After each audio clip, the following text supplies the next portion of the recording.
Well, good evening, leaders and leaders in training. Got another good topic tonight. I wanted to share with you guys. It's something that I hold near and dear to my heart. It's a topic on resumes. I've been doing interviews for a long time in my current position. I've been the team leader since 2018. So I've been kind of responsible for doing the interview process for my doctors. And then sometimes I get them involved right there at the end on the last couple of meetings. But I myself, coupled with a couple of leaders that I have as well in the office, we kind of are responsible for who we decide who's going to come and join the team and who's not. So tonight, this topic, I hope is helpful for those who are responsible for doing the interviews, looking at resumes. So I want to get to it, okay? So like I mentioned, I've been a team leader at my current position since 2018. Been doing a lot of interviews. Before that, I was helping another doctor in another practice with the interview process. So I've been doing this a long time.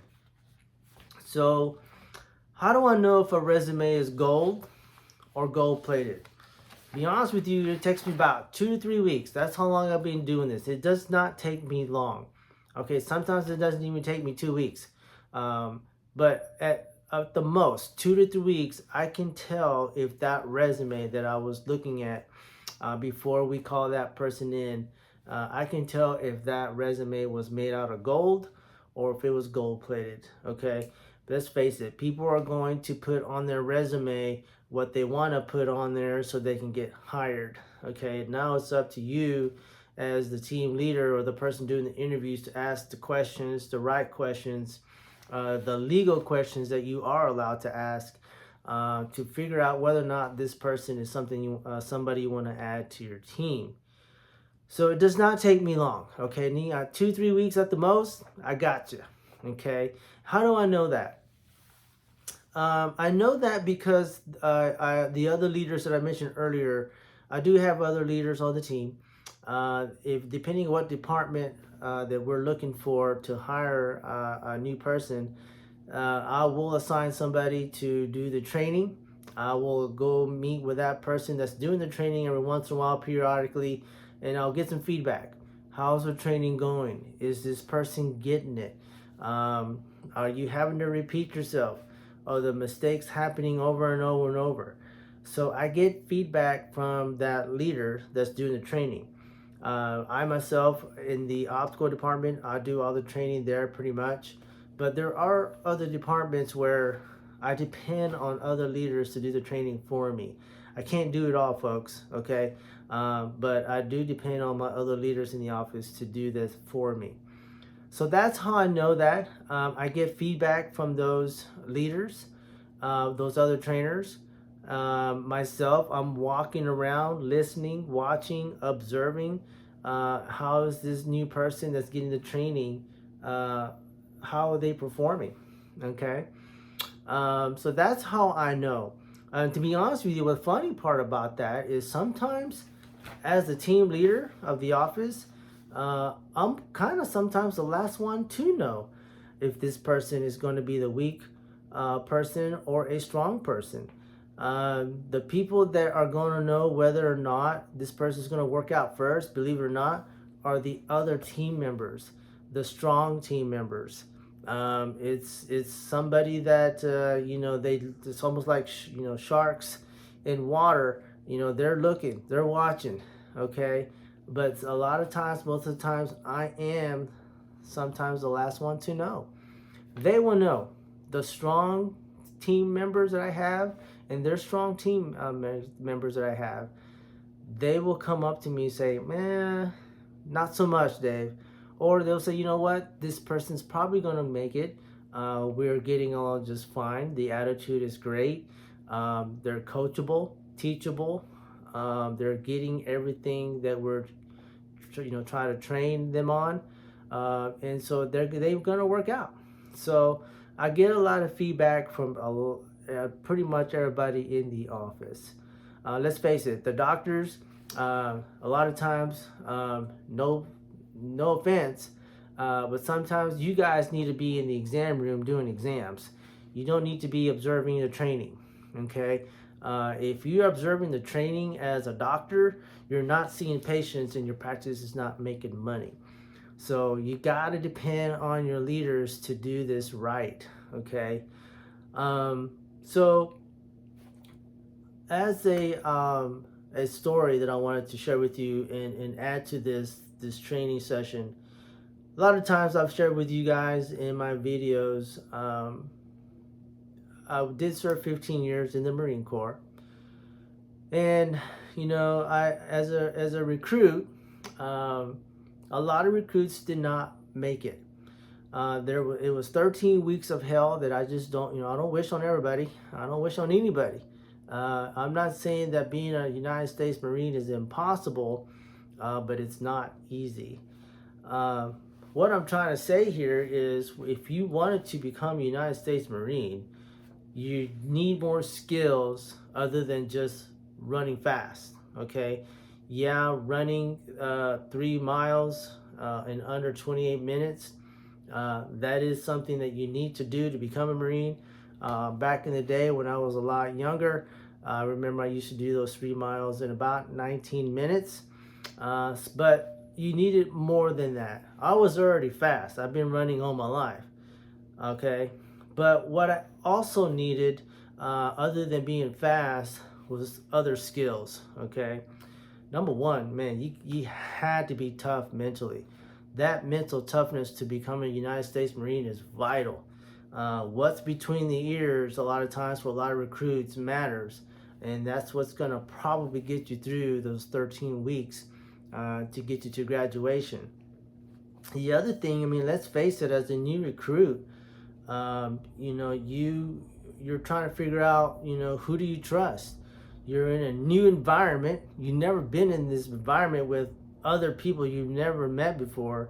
And then you're also looking around, you know, who are the strong recruits, okay? Same thing as in the office. A lot of times when a new person comes in, you know, as the new person, you're looking around, you know, who am I going to be working with now? Do I want to work with these people for the next 3, 4, 5 years, okay? So the same thing was happening at boot camp, and it's also happening at the offices today. And so that's something that you need to be aware of. So the other thing that I like to, you know, talk about is a funny story is, there was a person that I got off the bus with. He was also from my area in Texas. And so we, you know, got on the bus together. We got on the plane together. We got off the plane together. And we got off the bus together at Marine Corps Recruiting Depot in San Diego. So, you know, in those 24, 48 hours, you know, me and him we were already kind of a little close. You know, we were like getting the feel as to, you know, who we were. But the story that I always like to share is, you know, this guy was 5'8", I think, 200 something pounds, linebacker of his college football team. And I'm sitting there looking at him on the plane. I'm thinking, man, you know, this guy belongs on the poster of a recruiting poster in a Marine Corps recruiting office. Okay, this is a perfect guy. This is the guy that Marines want, with his physique the way it was. Me, on the other hand, I'm 5'5", 140 nothing. Okay, other than being fast, that's pretty much the only skills I had. I was a little disciplined, okay, I thought, at my age, but you were not going to see a picture of my face on any poster in a Marine Corps recruiting office, okay? Let's be honest, okay? I'm just wasn't it, okay? So the reason why I'm saying this is because this guy that I thought was the recruiting poster boy for the Marines, he didn't make it. He did not make it. He did not graduate. And I'm sitting there the whole time thinking, you know, geez, if this guy can't make it, how am I going to make it? And what ended up just happening is I had to convince myself mentally, I have to be tough. I have to ignore the pain. I have to ignore what's going on around me. I have to ignore, being away from home, the homesickness thing, being away from my family. Yes, I missed my friends and family, but I had to ignore that. So the mental toughness there, man, it was very demanding. It wasn't easy. It was painful, but it was not impossible. So, why am I telling you this? Um, at boot camp, if I remember correctly, we started out with 76 recruits. At graduation day, 12, 13 weeks later, only 40 of us were graduating. That means 36, if I remember those numbers correctly, okay? 36 did not make it, okay? Now, at our office, when we're training new people, we're forgiving, okay? We are patient, all right? But the drill instructors at boot camp were not. You either had it or you didn't. You were either going to make it or you were not, okay? So 36 recruits did not graduate, and that's okay, okay? Because if the Marine Corps had let those 36 recruits that were not mentally tough, physically tough, they got hurt, if they had let them graduate, what the Marine Corps realizes is that they would have made the whole platoon weak, okay? Because they put those weak recruits in with the strong ones, okay? Now, why am I saying that? If the Marine Corps does not let everyone be a part of the Marine Corps, of their unit, then why are offices letting people be a part of their team that should be on the team? Okay? Does that make sense? Why are we hiring people that have no business being a part of this team or any team? Okay? You got to figure out really quick who belongs on your team and who does not. Okay? The Marine Corps does that very well. You need to learn how to do that as well as a team leader. As a team, if you need their help, figure out the person you brought on board after the hiring process, the interview process. Figure out quickly, is this somebody that we need to keep on board? Okay? So what happens there is gold-plated resumes, they make your team stronger, okay? Weaker. The ones that are gold-plated, excuse me. So you need to figure out those resumes, are they matching? Is the resume matching the person that you see in front of you? Okay, look at the resume, look at the skills they put down that they apparently said they had, all right? And then look at the person as they perform their duties, their daily duties in that department that they're in after the training they've received. Is it matching? Okay, is it matching? Why am I sharing this? The reason why I'm sharing this, I did some research, is the average person stays at a job for about 4 years. Okay, 4 years. The Gen Z generation, the millennials, from what I read after I did some research, they stay at a job anywhere from 1 to 3 years.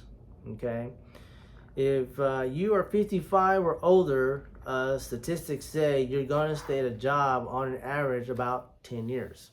Okay, so that's depending on what generation you're in. That apparently that just depicts on how long you're going to stay at a job.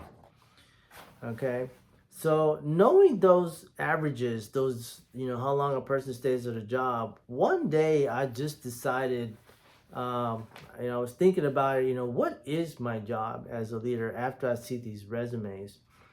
What is my responsibility? And I just decided one day, I guess, I don't know if I read something, if I saw something, I just decided that my responsibility as the leader of the team was to make every resume solid gold. Okay, no matter what department that person was working in, every single person that was on my team, I need to go figure out what I need to do to make that resume that was brought to me in the beginning, make it more solid gold. Okay, and that's a huge responsibility. All right, how was I going to do that? How was I going to make that resume even better for everybody on my team? Well, cross training was one. Okay, I can't fathom going to a job 5 days a week, 40 hours a week, doing one thing at an office, and that's it. Okay, to me, that would be so boring. Okay, I get bored really quick. And when I get bored, I get frustrated. When I get frustrated, I leave. Okay, that's just me. All right. So cross training was really big for me. I wanted to make sure that everybody was able to work in different departments. Cross training them was huge because, that added value to them. Okay. Now, this person not only knows how to answer the phones at the front desk, but they can go dispense a pair of glasses or edge lenses or maybe train a patient how to put on contacts. Okay, something different, make it fun for them. And then the more skills they learn as a person, the more valuable they are to the team. Another way that I was going to do this, I was going to brush up on some old skills. Okay, can't tell you how many times I bring in a new optician and they just, for some reason, were not trained correctly how to take measurements for glasses or progressives. So we kind of brush up on those skills. Teaching new skills, okay? You wouldn't believe how many opticians I've run across that didn't know how to repair a drill mount, how to put lenses together, okay? How to fix a rimless wire, okay? How to adjust a frame, okay? How to do a panoscopic tilt, okay? Teaching that optician a new skill. That's how I was going to make that resume more solid gold. And by doing that, what's basically happening is I'm adding value to that person. And then what's happening now, when I do that, when I add value to that person, okay, now they're more valuable to the success of the team. Okay, and I make that resume more gold. All right, let's face it, averages are saying that people are going to leave. It's going to happen. Okay, they're going to leave. All right, I just told you the averages. All right, depending on your age group. Let's face it, guys, the days of working at a corporation or a company for 20 years and getting a gold watch, those days are gone. Okay, that's not happening anymore. All right, people are staying for a little periods of time and then they leave. All right, the 20-year thing is gone. All right, so I just figured and I just thought while that person is there, I'm gonna make that employee more skillful while they're on my team because of a few things. If I make that team member more skillful, who's going to benefit from that?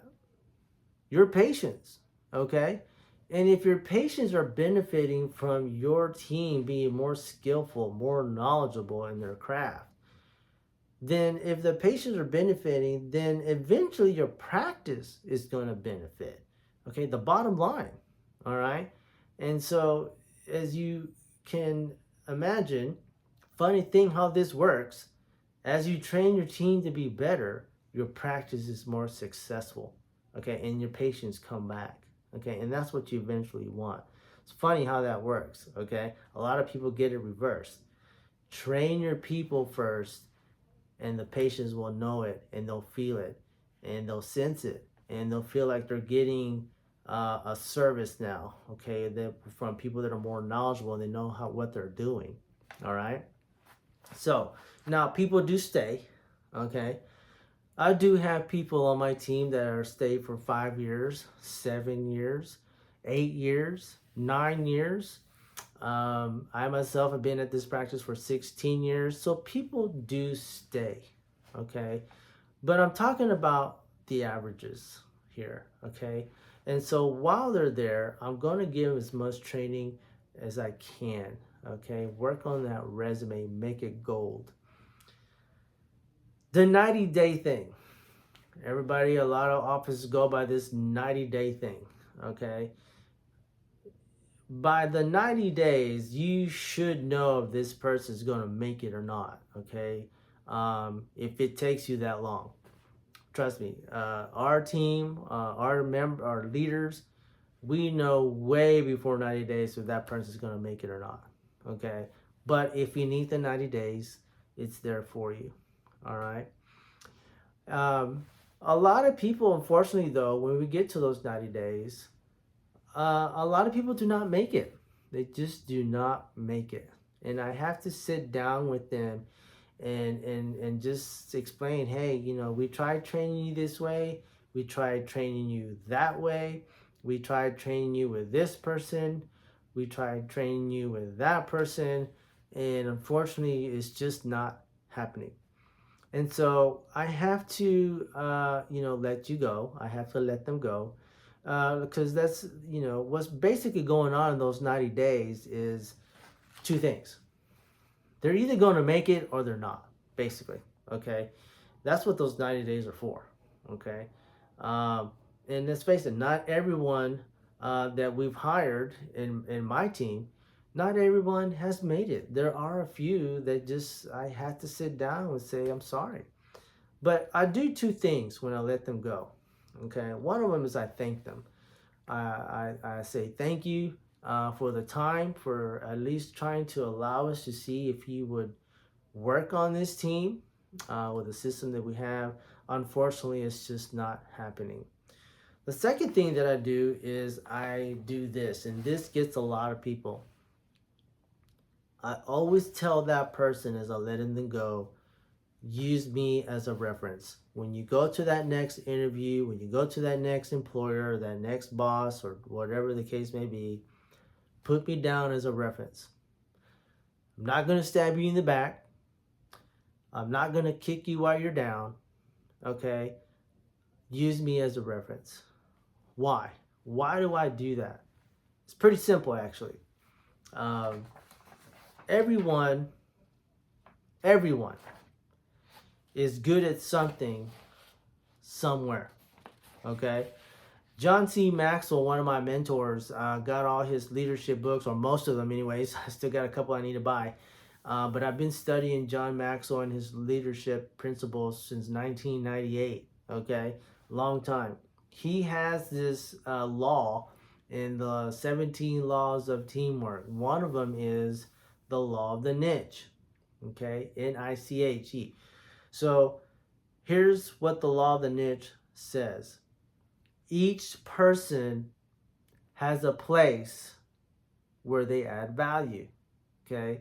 So everybody is good at something somewhere. It may have not been in my office, on my team, with our system, okay? But hopefully they will find a place where they're going to excel, okay?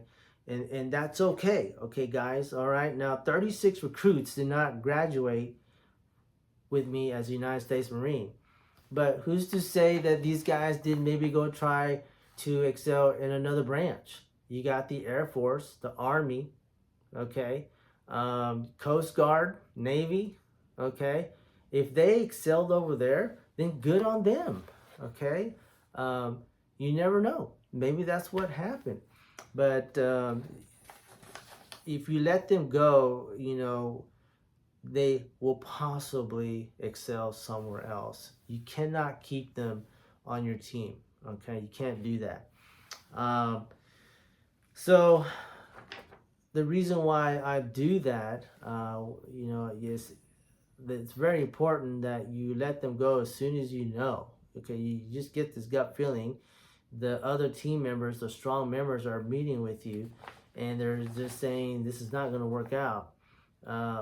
Unfortunately, for some people, instead of being the wind beneath your wings, they are the anchor to your boat. And when that starts to happen, they're not letting you move forward as a team, as a practice, towards the goals that you made.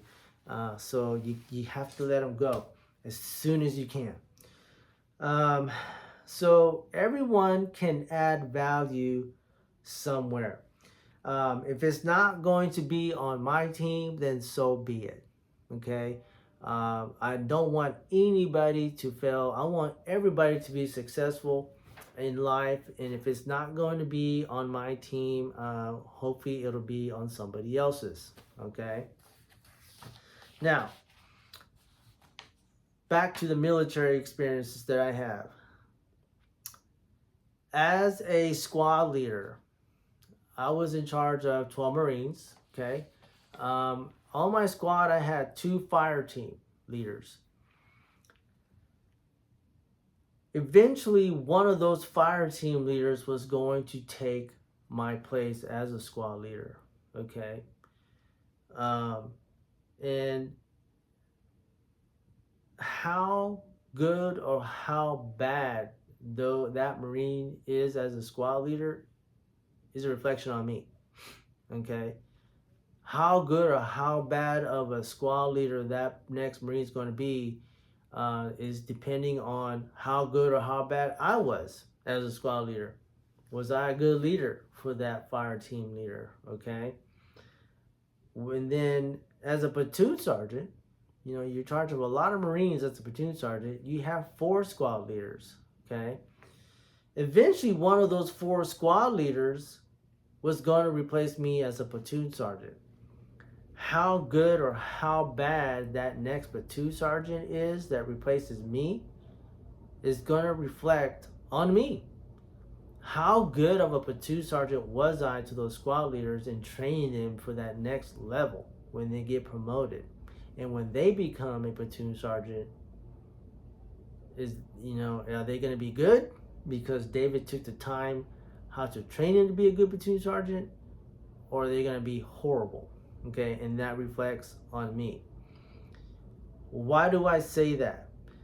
Because people are going to leave your office. Already gone over the averages, right? They're not going to stay forever, okay? How good or how bad my replacement is as a team leader is going to reflect on me, okay? I don't know how many times I've done interviews, and my God, one of the questions I asked during an interview is, why are you leaving your current situation? Can you share with us why you're going to leave your current situation? I hear things like, my manager is not trustworthy. Here's another one, not a good example. I don't know if that's so general, but I hear that a lot. My manager was not a good example for me. Not dependable. That's something you don't want to hear about you as a leader from one of your followers. But I hear that a lot on interviews. That's what people are saying about their previous managers. Okay? Not dependable. Favoritism. Manager was playing a lot of favoritism. Not a fair environment. Okay? That's one of the reasons why people leave. Or just plain and simple, they just didn't care. I've heard that once before. They just didn't care about me as a person. All they wanted to do was just work me to death. Okay? So I don't know, of course, if they're just complaining or if they're being truthful, but that's what I hear. Okay? And I'm thinking to myself, my God, is there something positive that you can say about your former leader, okay, or your boss? There's got to be something positive that you can say. And many times, sadly, there's not. Okay, sometimes they're not even listed. They just skip on their resumes or references. They skip, them, and they don't even want to mention them as a reference. So, why does this matter? Why does this matter?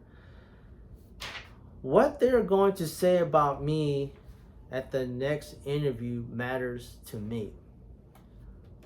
When the person who leaves my team goes to their next interview, what are they going to say about me?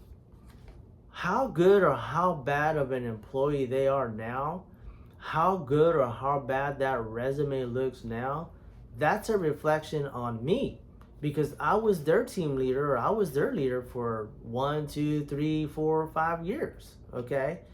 And if I did not take the time to add value to that employee, make that person, better, with more skills, so that they can add value to the team, whether they're on the current team or on another team, that's a reflection on me. So what I hope happens when they go to another job interview, I hope they say something like, David was an awesome leader. He took the time to train me. He took the time to teach me new skills. I hated that I had to leave David and his team and that environment, but the situation is this. I had to leave because of this, or I had to leave because of that. I hope that's what they're saying about me, okay, and our team that they're leaving. Because, what I hear sometimes is not good. Okay, it's not good at all.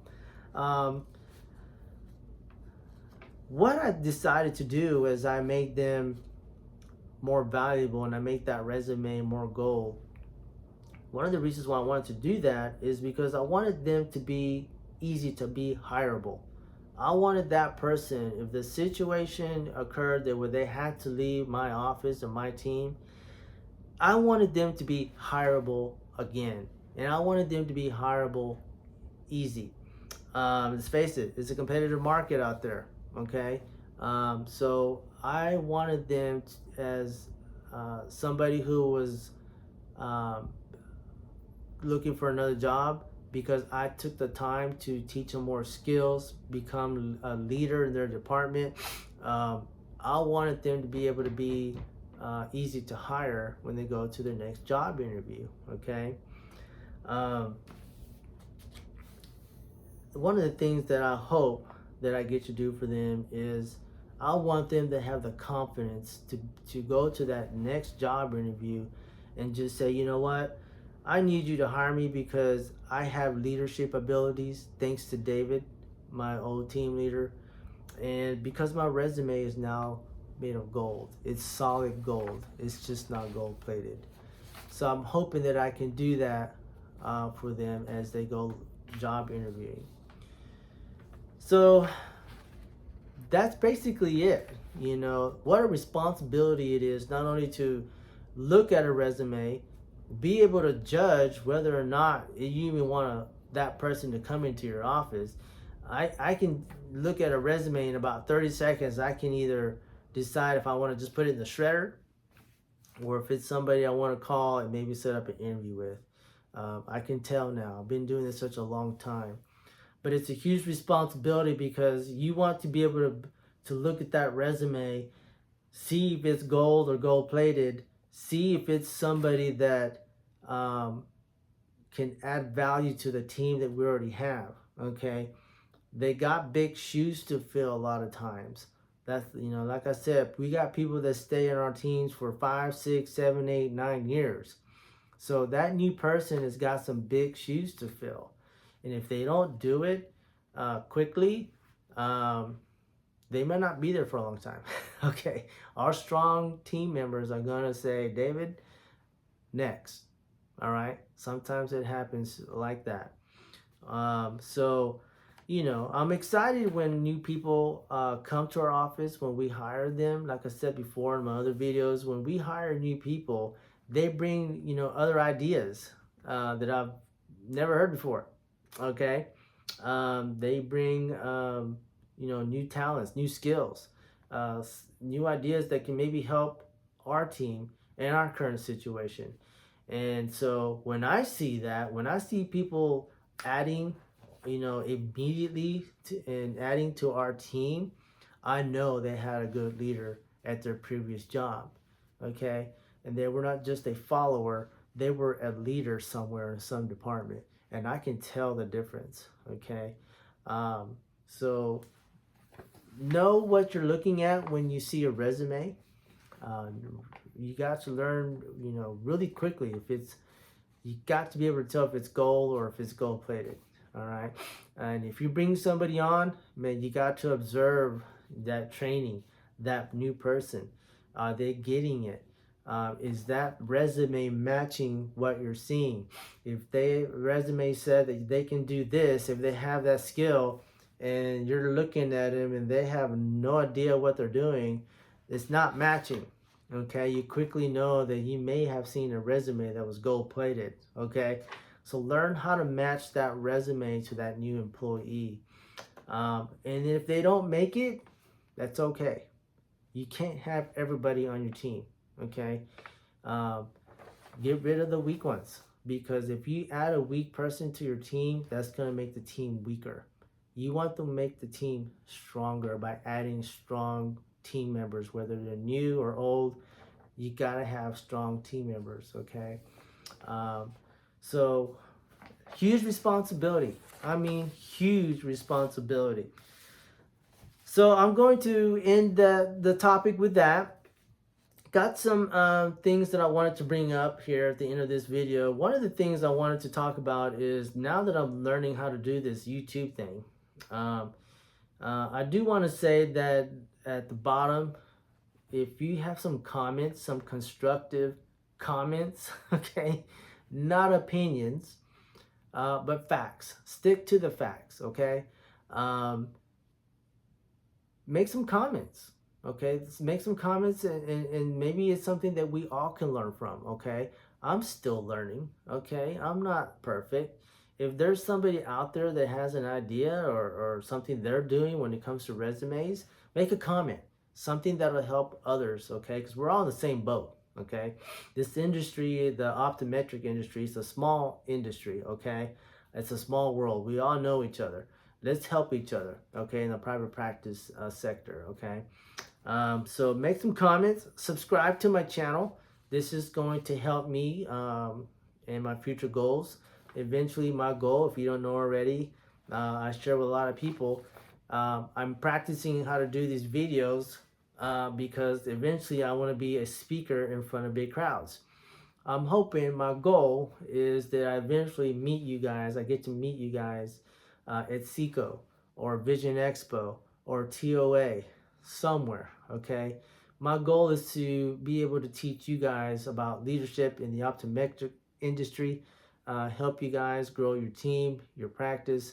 Not too many classes on leadership in our industry, not too many classes on leadership in any industry, much less ours. So that's something that that's a passion of mine. I love the topic of leadership. So I'm hoping that I get to go around and help you guys with that. So please like and subscribe to my channel.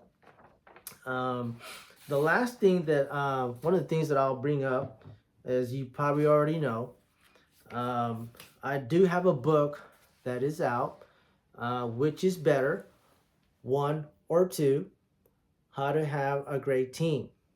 Okay, as you can see, there's a phoropter there on the book cover.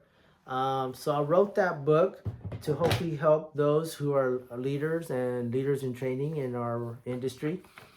So if you want to get that book, and I'll put all the information at the bottom of the channel there, below the video, bookstore.dorancepublishing.com. If you want to call and place the order over the phone, the number is 1-800-788-7654, and then press the number 3 button after you get through, and you should be able to order my book. You can get a paperback or hardback copy, whichever you prefer. Not sure about the price yet. I'm sorry, I forgot to look. But I believe the paperback, I want to say, was $31. So help me with that. If you can support me, get my book. This will help me in the future with other goals that I have. So that being said, remember, leadership is a huge responsibility. Okay, huge. It's not for everybody. It's definitely not for cowards. You gotta have a good mental toughness to become a leader in any industry, whether it's ours in the optometry industry or small business that you're in. Leadership is huge. It carries big responsibility. Okay, so one thing I always like to share with you guys is when it comes to leadership, learn the part, read your books, watch your videos, learn the part about being a leader. Okay, dress the part. Okay, look professional, look like somebody that others want to follow. Okay, look professional, and then teach the part. Once you learn how to become a leader, teach others how to become a leader. Because eventually, let's face it, like me, I'm not getting any younger. Okay, I want to teach my position as a leader to the younger generation so they can eventually take over. All right, so learn the part, dress the part, teach the part. Okay, when it comes to leadership. So until next time, leaders and leaders in training, I'll see you at the front, and maybe one of these days I'll see you at one of these conferences as a speaker. Y'all have a good night. Thank you.